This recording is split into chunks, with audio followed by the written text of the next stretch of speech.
துணை நிலை ஆளுநரின் தலையீடு இல்லாத முழுமையான மாநில அந்தஸ்தை பெற சட்டப்படி 100% முயற்சிப்போம். நமது டிவிகே அரசு அமைந்த 6 மாதங்களில் உள்ளாட்சி தேர்தல்கள் நடத்தப்படும். 25,000 ரூபாய் மகப்பேறு உதவித்தொகையாக வழங்கப்படும். அனைத்து அரசு வேலைகளில் உள்ள காலி பணியிடங்களும் நிரப்பப்படும். 100% பயிர் காப்பீடு வழங்கப்படும். மீன்பிடிக்க செல்வோருக்கு லிட்டருக்கு ரூபாய் 20 டீசல் மானியம் வழங்கப்படும். ஒவ்வொரு குடும்பத்திற்கும் ரூபாய் 25 லட்சம் மருத்துவ காப்பீடு வழங்கப்படும்.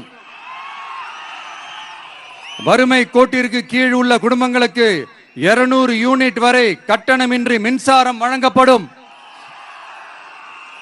State university Puducherry university of applied sciences and arts உருவாக்கப்படும். காரைக்கால், மாஹே மற்றும் ஏனாம் ஆகிய பகுதிகளில் 25% வளர்ச்சி செலவினங்களுக்கு உத்தரவாதம் அளிக்கப்படும். தேங்க்யூ. உங்க விஜய்க்கு, உங்க அண்ணனுக்கு, உங்க தம்பிக்கு, உங்க பிள்ளைக்கு